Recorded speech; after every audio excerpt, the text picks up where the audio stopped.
it was just an all-around tough game to play, and there were multiple opportunities where they could have let this game easily get away from them, and they just didn't let it happen.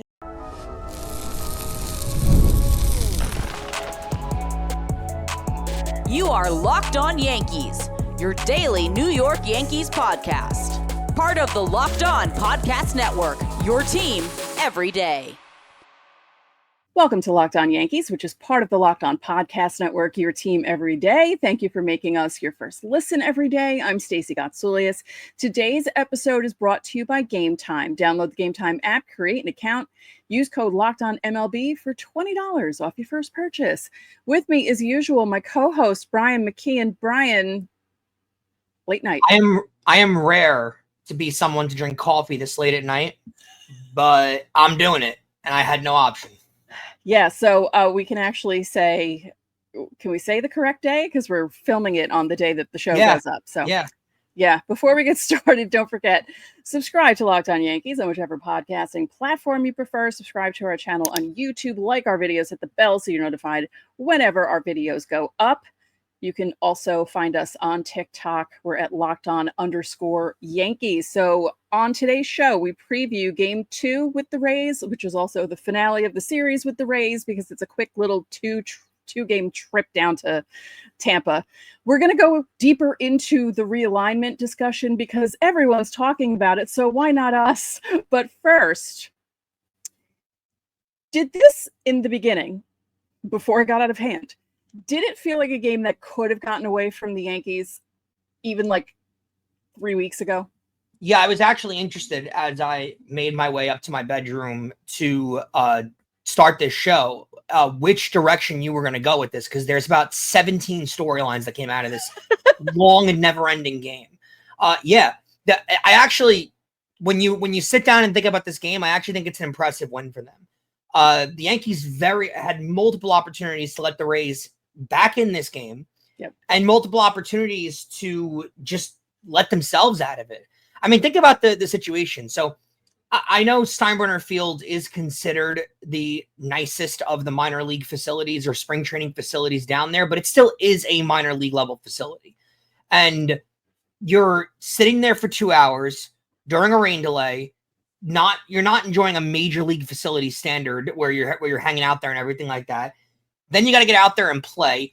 It's disgusting, hot, florid, humid after a rainstorm weather, so it's not comfortable. Yeah, like the rainstorms don't help down in Florida. They make it worse. Not at all. It makes it more humid and worse. And you're dealing with it. And it is that is not a fun time out there. Apparently, Carlos Rodón went through 7 jerseys in this game with how much sweat he was sweating.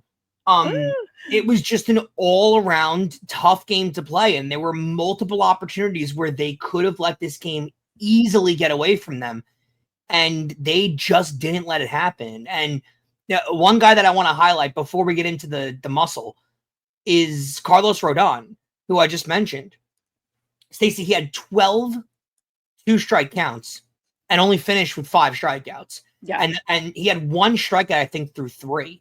Yes. So he really buckled down after that, which is rare for him because he's been a strikeout master. And the last couple starts now, he's given them length, but hasn't struck a lot of guys out. Yeah.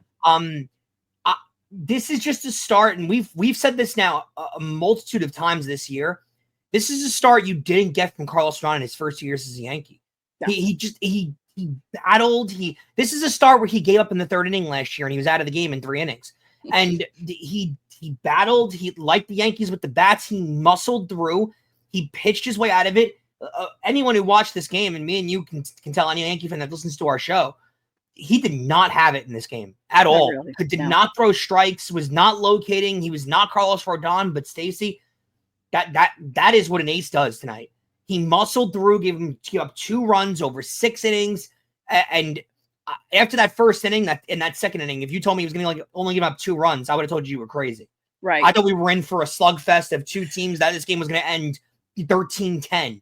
Yeah. And you know what? It didn't. The Yankees took care of business, and this was a really, really big win based on what happened in the standings. Yeah, we're lucky it didn't end 13-10 at 1:30 in the morning because, you get to sit through the Rays scoring a bunch of runs. At least that didn't happen. So yeah, let's take that opportunity that you said that to clap it up for the Rays a little bit, because once the 5th inning passed, their game plan turned to let's swing at every pitch, and because they wanted to get out of there, because they started the game taking pitches and really working the count, and then once the 5th inning was over, they were like, screw this, we're tired, and they just started swinging at everything. Yeah. So let's talk about, I mean, the other story of the game. This is the second time the Yankees have hit 9 home runs in a game. Like, that is, how do you even explain that to anyone? And you had how many guys hit 2? Yeah, the all-time record in a game is 10. So they wanted to get there. How many guys hit 2? 3 guys? Yeah, because Caballero, Bellinger, and Stanton. Of course, you would assume that Jose Caballero, who doesn't really hit home runs, is going to hit 2 home runs in his homecoming against the Rays. And it has to be said, too, because it's so true. And Stanton's been very good since he's gotten back. Unbelievable. But Stacey, he's a different player with the bat in the batter's box when he plays the field. He just is. I can give you some numbers. Please. He's batting over 420. He has 6 home runs and 15 runs driven in the month of August alone. Yeah, I mean, and he's a different player. And we can sit here all we want and say that he's a good hitter when he's a DH, and he is. And he's become a really good pinch hitter this year, too, which we never expect out of him. But he is a different player when he plays the field. He just is. And I actually think the juice is worth the squeeze. It's worth risking a potential injury and getting him out there to get his bat in the lineup, because this is not a year where you have the luxury of dilly-dallying and letting guys sit and figure things out. No, you need to win games right now. And as of right now, when we're recording this show, which is just after midnight on Wednesday, Stacey, they hold sole possession of first place in the American League wild card, which is part of the reason why we kind of told everyone to pump the brakes and not panic too much, because you can see how much it can change in a week. Because now they're in sole possession of the first place wild card spot. But this is what happens, and this is how much things can change. And you need to win baseball games. They're 5 games behind the Blue Jays, which, I mean, crazier stuff's happened before. We've seen crazier stuff happen before. Not saying they're going to catch them necessarily, but the Yankees do have a roster that can catch fire, and their schedule is unbelievably easy in the month of September. Not saying it's impossible. And if Judge heats up more, which he is starting to, because he had the home run, he had the single, but look at the rest of his hits in this game. He the ball, even the catch in the 9th inning, Stacey. Yeah, he hit the ball 110 miles an hour, which is right at the fielder, and the ball in center field too, he destroyed. So he is getting on track and starting to hit the ball really well and see the ball really well, along with some conflicting stories about him in the field. But I think you got to go for it. I do. Full throttle, go for it. I don't think anyone's catching them, and I think they're going to get into the postseason. But try and hit your stride going into the playoffs. So here's an image that Yes had put up on the screen, because it wasn't just that they hit 9 home runs. They went back to back to back again for the 3rd time this year. Goldschmidt, Bellinger, Judge, then Grisham, Judge, Rice. Who's involved in every single one of them? Yeah, not shocking at all. Bellinger involved, and Bellinger's involved in 2 of them. Who has just had? I mean, Bellinger now is approaching 80 RBIs. He's going to approach 30 home runs at some point. He's going to be a 280 hitter. What a year for Cody Bellinger, and he is about to get. He's going to have to get himself a new wallet that's got a lot of elasticity in it, because he is going to get paid by someone this offseason. So here's another fun stat from Sarah Langs. With Aaron Judge, Cody Bellinger, and Giancarlo Stanton, this is the 3rd time a team got 3 consecutive home runs from former MVPs since the BBWA started voting in 1931. They join Goldschmidt, Bellinger, and Judge, who did it against the Brewers, and then Ohtani, Betts, and Freeman, who did it in August of 2024.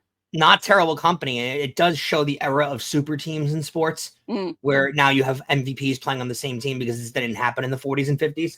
Right. So, right. This game had so much to talk about in it, though. It's crazy. Yeah. Can we discuss briefly just the storyline that happened throughout the start of this day because it's so unbelievably weird.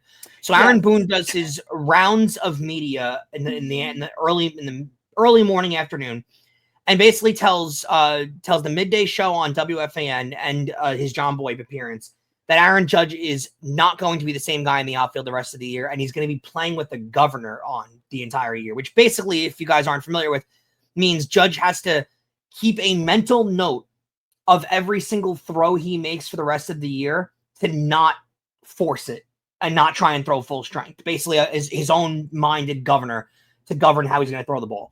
And they speak to Judge later on after this news comes out, because this was news to everybody, and they ask Judge, hey, what's going on here? This is a bummer, right? And Judge basically says, I don't know what you guys are talking about. I feel fine. I'm ready to play. Not ready to play yet, but I will be 100% when I'm out there. And I don't expect to not be 100%. How could the report be that different between two people? Well, see, but this is the other part of it, because he said, I don't know why he said that. He hasn't seen me throw for the past 2 weeks. I'm pretty confident I'll get back to 100%. Like, that's completely he's actually calling Boone out for saying something. Like, why are you even saying anything like that? And, which is unlike Aaron Judge, by the way. Right. That is not an Aaron Judge trait at all. No. So, I don't know. That was odd today. I don't know. Yeah, it made no sense. Also, if you're Boone, why come out again? We've had this conversation multiple times this year and years past. Why come out and say that? Right.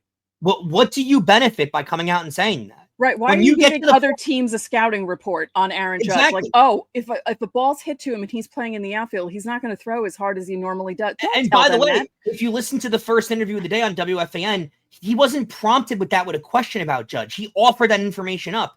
What are you doing? Yeah, to me, it's that information is only information you share with the general public when it becomes available. When you know for certain that Aaron Judge is not coming back to the field this year.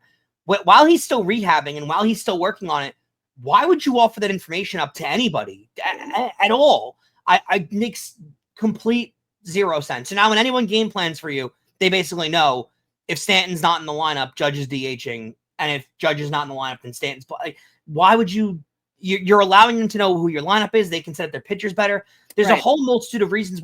And besides all of that, don't give someone more information than they need.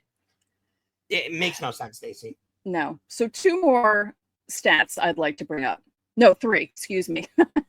Stanton had his 443rd career home run, which a lot of people were making jokes that he was going to pass 500 on Tuesday night with the way he was hitting. So he moved past Dave Kingman for sole possession of 43rd all time. It's also his 176th Yankee home run, which passes Bobby Mercer for sole possession of 23rd in New York Yankee history. Judge is the only player in Major League Baseball history with 2 seasons of 15 or more first inning home runs. And finally, because we love talking about this with how long the Yankees have been around, this is the first season in Yankees history with multiple games with 7 or more home runs. And that now includes 2 games with 9. Unbelievable. It shows the Yankees history, the fact that 176 and the home run list is only good for 23rd in their franchise history. That's good for 2nd in the Mets history.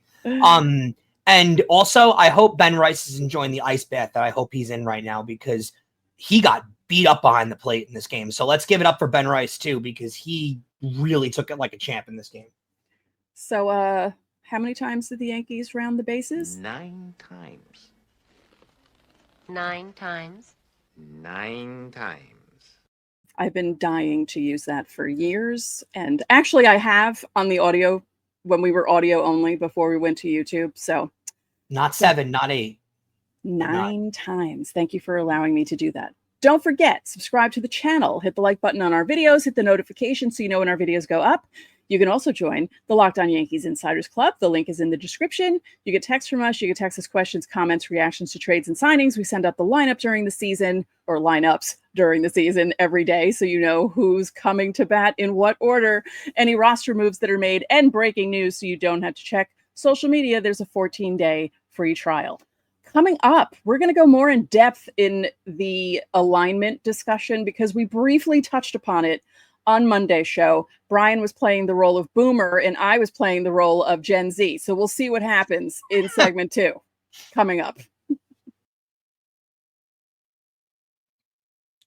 Guys, we've all been there, logging on early and waiting forever for concert tickets to go on sale, only to lose your spot for a show that you've been dying to see. Live music should be about making memories, not dealing with the stress of ticket shopping, and that's where Game Time comes in.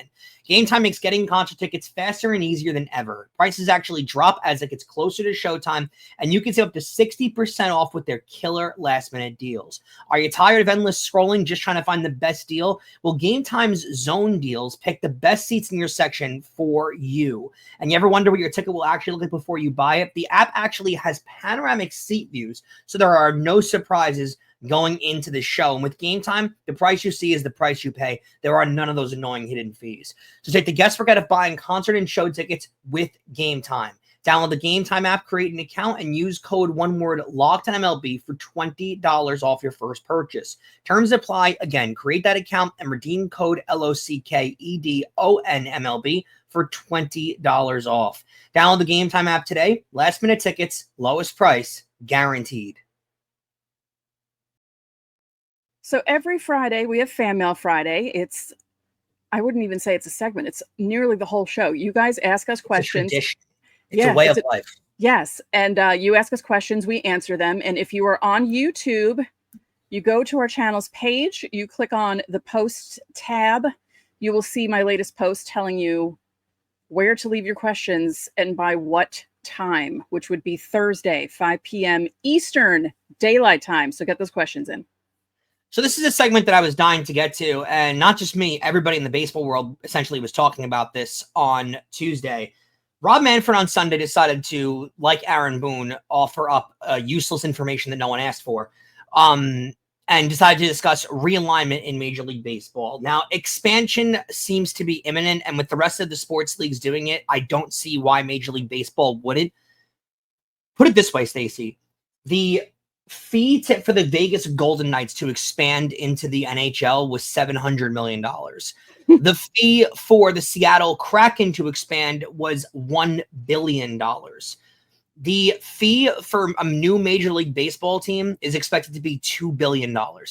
So you are going to get some rich dude who wants to own a team in a city, and it's going to happen. We are on our way to expansion. There's no doubt about it. I have a couple questions on that to you before we get to the realignment part really quickly.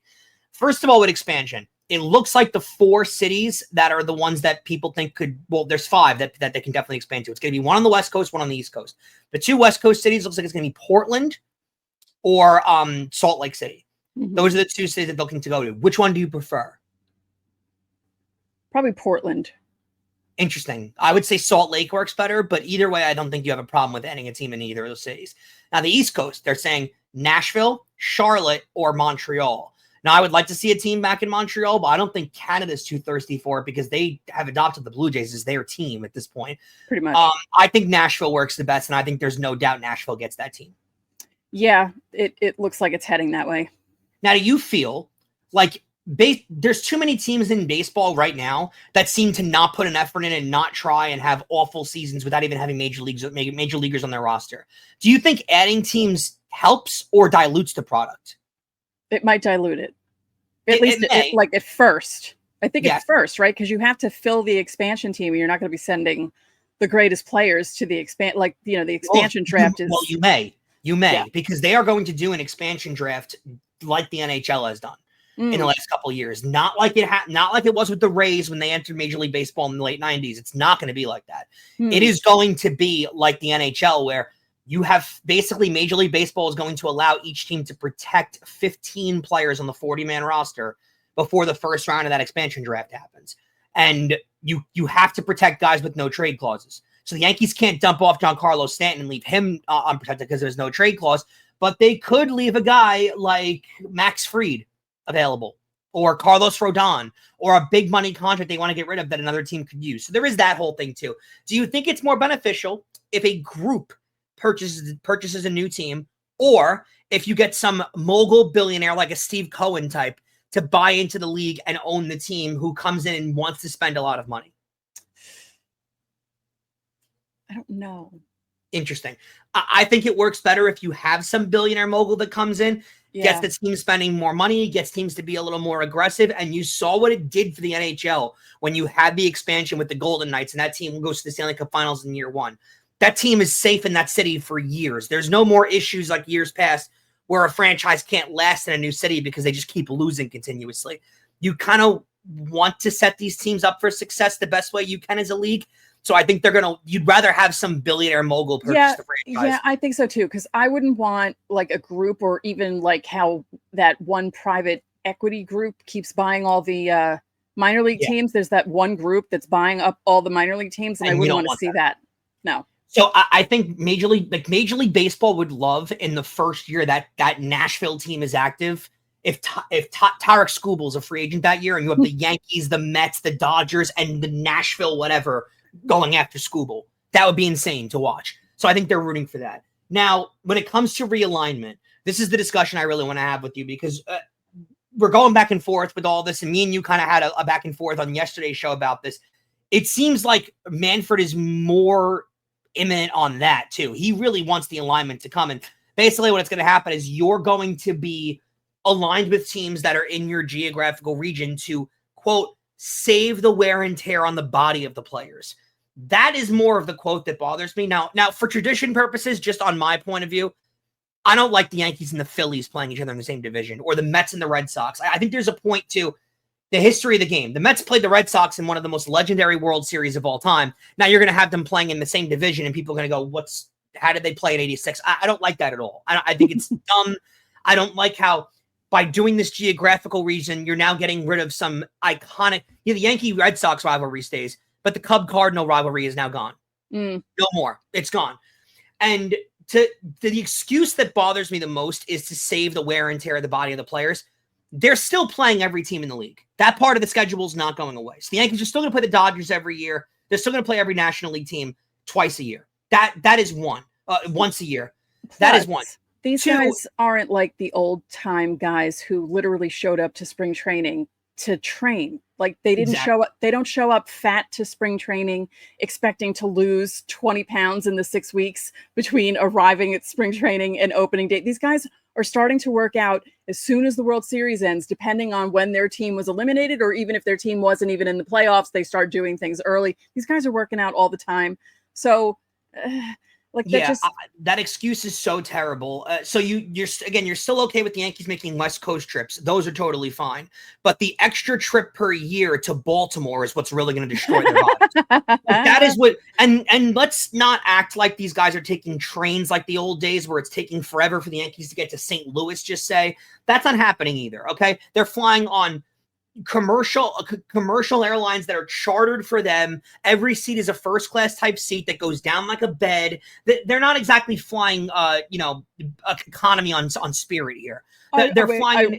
I will say, I wish they would take trains more often, because one of my favorite stories of all time was from 2012 when the Yankees were playing the Orioles in the division series, and the train was stuck somewhere on the way between New York and Baltimore, and Rafael Soriano started chanting "Let's go Yankees," and all the reporters were like, "What is he doing?" I'm not disagreeing with you. It's just to use the excuse of saving wear and tear on the bodies. Most of these teams are within a reasonable geographic location from each other. Sure. Even the Astros and the Mariners being in the same division, which is the furthest distance-wise, it's that and the Mets and the Marlins. The flight to Miami from New York is 2 hours and 45 minutes. The Mets can handle that, okay? That's one of those things where, and I'm not trying to sound like old boomer here, but hear me out for a second. Juan Soto makes $58 million a year. He can sit on a plane for 2 hours and 45 minutes to Miami and wait for his flight to get there. We don't need to save his body, because now you're eliminating the Mets can't play Washington, D.C. now, because to save that. And they're still going to play these teams, by the way. They're still going to to Miami once a year, just not twice a year. So you're saving one extra flight. I don't get it. And I think it's weird and corny. And it feels like we're making change for the sake of making change. Well, that's Manfred, because he likes changing baseball as much as possible with all of his things that he's implemented since he's become commissioner. And it's not like also we're not going to have a National League and an American League anymore. Or we're going to put teams in different leagues now. Basically, what he wants to do is go to just a purely division-based sport. So there's going to be 8 divisions in the sport. So no National League, no American League. Let's put this up because this is what the Post had as this a is what the possibility. alignment looks like. So that's what they think the alignment could look With like. the expansion teams, by the way. You right. Can see in Portland and Nashville. Yeah, they have Portland and Nashville in there. And so, like you said, it's Boston, New York, Mets, Phillies. Then it's Washington, Orioles, Pittsburgh, Cubs. Then Blue Jays, Detroit, Brewers, and Twins are all lumped together. The White Sox and... Oh, not the Cubs. I'm sorry. That's the Guardians. The Guardians, yeah. The Cubs and the White Sox are together, along with it's so Cardinals stupid. And Reds. It's so stupid. It makes no sense. And honestly, like, I don't know how you guys feel. I don't want the Mets and the Yankees in the same division. I don't need that.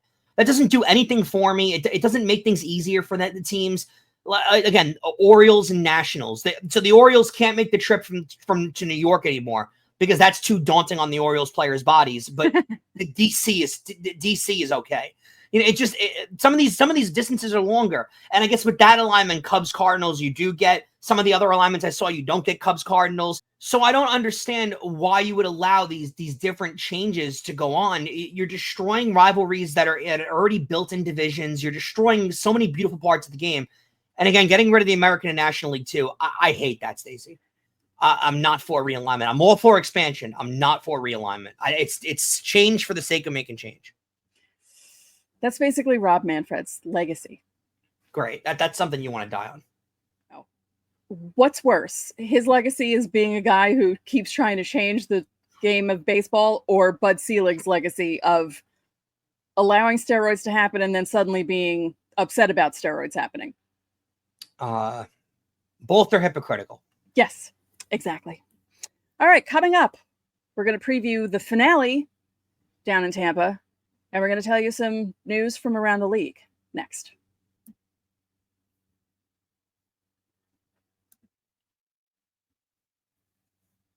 Guys, good news. Not only do we cover your team every day, but we're also giving you instant episodes after every single game. Check out the Locked On Yankees postcast. It's hosted by Jay Berman, and it's right here live on the Locked On Yankees podcast feed. It also streams on our YouTube channel. Get rapid reaction to all the biggest moments with the Locked On Yankees postcast. So, Stacey, that finale that you mentioned, it'll be a 7:35 start, we hope and pray. It'll be on, yes, Drew Rasmussen for the Rays, 10-5 with a 2.60. He'll go up against Cam Schlittler, who's been really good in his last couple starts, 1-2 with a 3.94. I do want to mention, they've hit Shane Baz all year. And he actually throws hard. He's got a really good curveball. They modeled him after McClanahan, Glasnow, other classic Rays guys that have that same mantra of just really good curveball, high velocity fastball. Blake Snell's another guy that makes me think of that. And Shane Baz will probably be a Dodger in a few years if I keep following that trend of Glasnow, Snell. But the Yankees just have his number. Yep. They hit him every time they play him. So good on them. They have Judge really has his number. After that first inning home run, he was 4 for 9 against him. And Girardi pointed it out too. I think it's in his head with tipping pitches, because every time he goes from the stretch, he starts out differently with the glove back further, and it doesn't. Devin Williams does that where he has the glove kind of tucked into his hip, but he does it for every at bat and every player he faces. When you're doing that consistently for every at bat, it's part of your routine. But when you're changing it up when there's runners on base here, it's not consistent. And baseball is a sport like that. You need consistency. So I think it kind of screws with him when he lets runners on. It's a whole thing in his head. News from around the league, your favorite segment other than Fan Mail Friday and the trek to the minors. Tarek Schoolbill struck out 10 in Tuesday night's game. That got him to 200 already. We're still in August, Stacey. August 9th. Did you hear about how that game ended? No. How did that game end? A walk-off walk. There you go. The Tigers. There you go. The best. But the Astros gave it up to the Tigers. So thank you to the Tigers for beating the Astros, because the Red Sox, the Astros, and the Mariners all lost on Tuesday night. And that could have been a huge spot for the Mariners. They're in a weird spot with the Astros as they're chasing the Astros. They're a game behind the Astros. So they're both kind of working for the wild card and the division at that point. Yep. That's a really weird one going on. So as Stacey just mentioned, all the teams in front of them lost. So it was huge. I guess, are you considering Texas at this point out of it? They're like 7 games out of it at this point.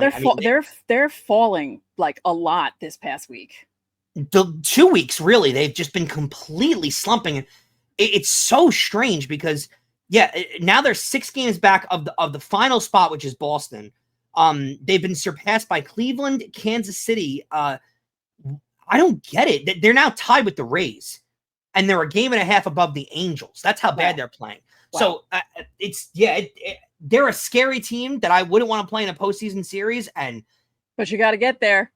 Yeah, and you talk about how upsetting it is with the Yankees' high payroll. It's not like Texas is, begging for food scraps out there either. They have a high payroll too, and to not be able to score runs is it's a wild experience going on there. I'd like to ask you about this next, please, item because I wanted to ask you about it the other day and I forgot.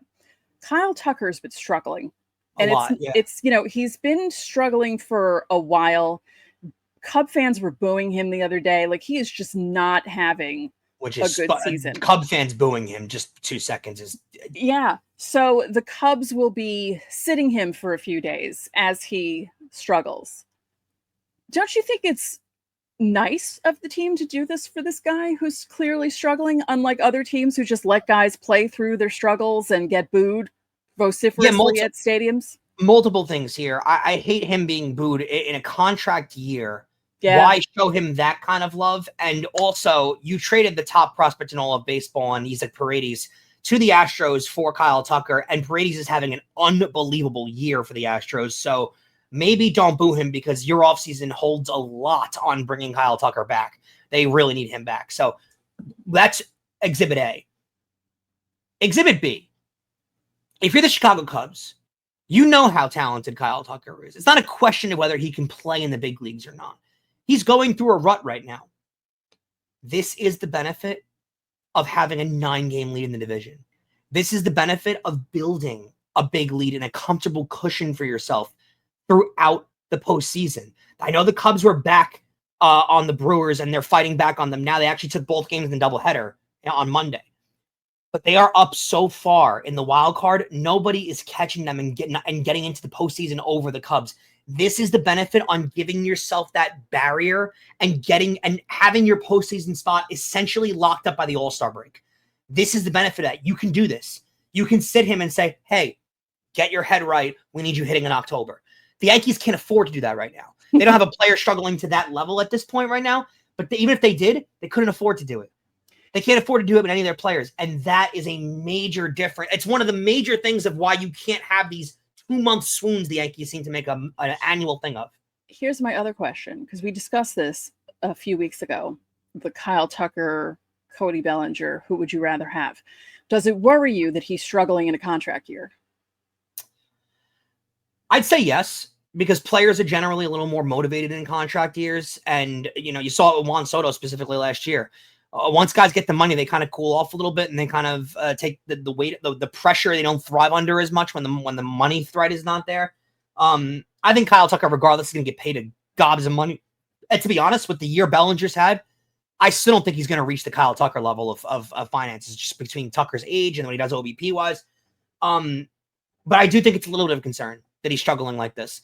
He's had a good year otherwise, though, and again. This is the benefit of building yourself a cushion like this throughout the season, is you can afford to do this. If the Cubs were in the position the Yankees were in, they couldn't afford to do this.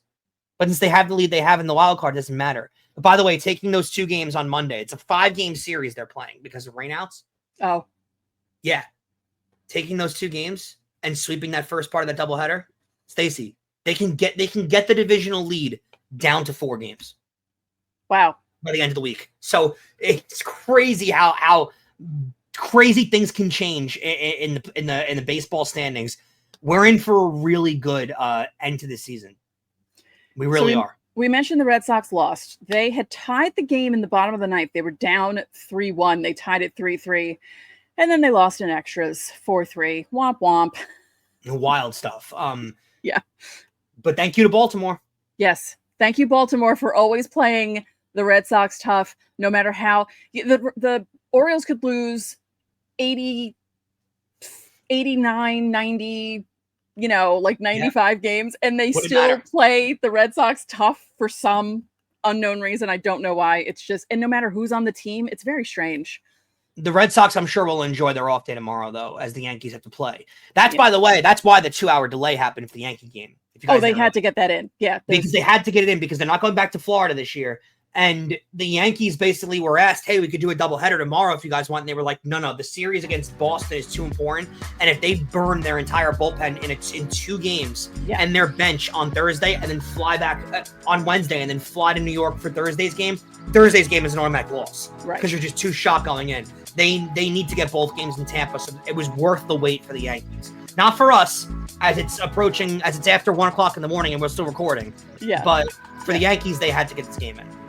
Yeah, so speaking of that, thank you for making Locked On Yankees your first listen today. For your second listen, check out the all-new Locked On MLB Game Night. Every game, every night, all season long. You get local analysis on a national scale. You can find MLB Game Night on Locked On MLB on YouTube or wherever you listen to your podcasts. So that'll do it for this edition of Locked On Yankees. I'm Stacey Gotsulias. And I'm Brian McKeon. We'll catch you guys tomorrow.